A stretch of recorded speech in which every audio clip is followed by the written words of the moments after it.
Welcome to this explainer. Okay, I want you to think about the smartphone you probably have sitting right next to you. Or, hey, maybe it's literally in your hand right now. For us, it's an absolute lifeline, right? It's how we work, connect, and navigate the everyday world. But today, we're going to unpack a really fascinating paradox. We're looking at why that exact same device is considered one of the most dangerous items imaginable inside a Montana correctional facility. It goes from a simple tool of convenience to an absolute multifaceted security threat. So here's our roadmap for today. We're going to cover the everyday danger, defining the threat, jails versus prisons, how phones break in, Montana's geography and crowding, and finally, the safe connection. All right, Section 1, the everyday danger, a familiar tool. So here's the million-dollar question, right? Why is a cell phone so dangerous behind bars? I mean, it seems totally harmless out here, but inside, a smuggled phone does the absolute one thing a prison environment is specifically designed to prevent. It completely bypasses all staff oversight. It instantly connects incarcerated individuals directly to the outside world, totally unfiltered, and, crucially, unmonitored. Because look, a phone isn't just for making quick phone calls anymore. A modern smartphone brings text messages, social media, high-res cameras, and encrypted apps straight into a cell. It essentially becomes a high-tech multi-tool. It's used for coordinating criminal activity, harassing witnesses, sharing guard schedules, and on top of that, in the prison economy, a single phone is incredibly lucrative. It gets traded for drugs, favors, protection. It's literally a cascading security failure, all packed into a 6-inch piece of glass and metal. Moving on to Section 2, defining the threat. Montana's rules. The crucial takeaway here is this incredibly broad legal definition. Contraband is essentially any item not specifically approved for inmate possession. And this framework is absolutely vital. It gives facilities the power to immediately seize items that are 100% legal in our normal lives. Things like a basic phone charger, a tiny micro SIM card, or a spare battery. Inside, they are highly dangerous, and this definition gives staff the absolute authority to pull them out. And when staff find something during a search, they don't just toss a confiscated phone in the trash. No way. They meticulously function check the device, look for any signs of alteration, seize it, and then maintain a strict chain of custody. They treat every single device as potential evidence. It could literally hold the key to a massive criminal investigation, or, at the very minimum, lead to severe disciplinary action. Okay, Section 3, jails versus prisons. Varying stakes. Because, not all correctional facilities face the exact same daily pressures.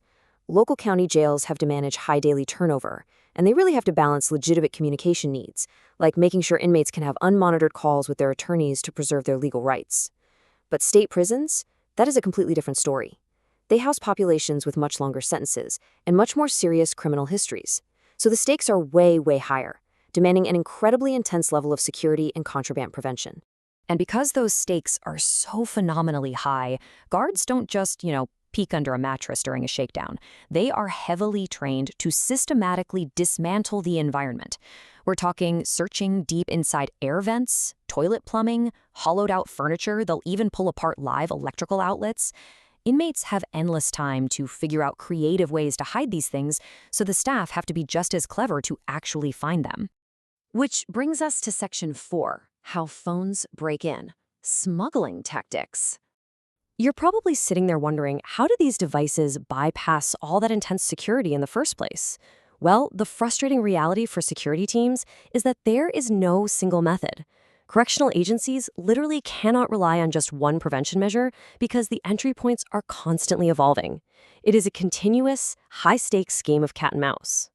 The sheer variety of smuggling tactics is honestly staggering.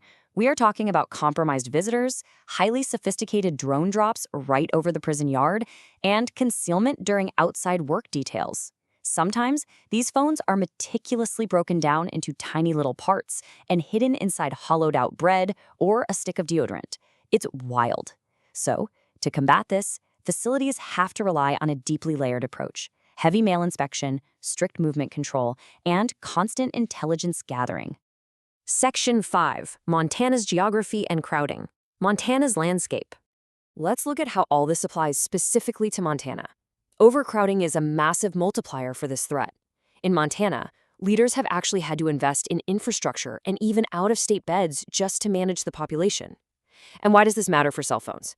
Well, in a highly crowded environment where inmates are constantly moving around, staff are under immense pressure. It becomes nearly impossible to monitor everyone perfectly. Under those conditions, even a tiny contraband problem, like a single phone being passed around crowded cells, creates an absolutely massive security burden. Plus, Montana's rural geography adds this totally fascinating layer of complexity. Facilities out there are often spread really far apart across huge distances, and they rely on wildly varying levels of local resources.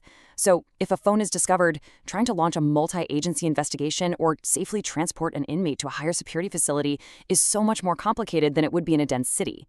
And because a lot of these communities are small, the criminal reach of just one unmonitored cell phone can hit the outside community incredibly hard and fast. All right, our final section, Section 6, the safe connection, lawful communication. Let's wrap up by looking at how we balance strict security with basic humanity. For families and the general public, it is absolutely vital to separate the genuine human need for connection from the very real danger of contraband.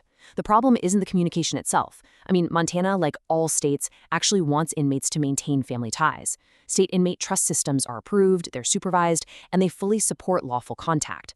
The true danger lies entirely in the unauthorized, hidden, and unmonitored nature of a smuggled phone that totally bypasses those structured safety controls. And that brings us to the bottom line for the public and for the families of those incarcerated. Sneaking a phone in just because you want to text a loved one, that is not a minor infraction.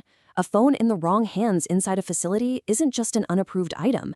It is a severe security threat.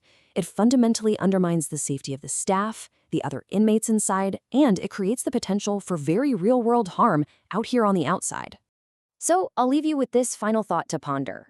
As technology continues to evolve, getting smaller, faster, and way harder to detect, how do we effectively balance strict institutional security with the fundamental human need for connection in an increasingly digital world? The challenge for the correctional system is only going to grow, leaving us to wonder just how much these policies and these incredibly intensive searches will have to adapt in the years to come. Thanks so much for joining me on this explainer, and keep asking the big questions.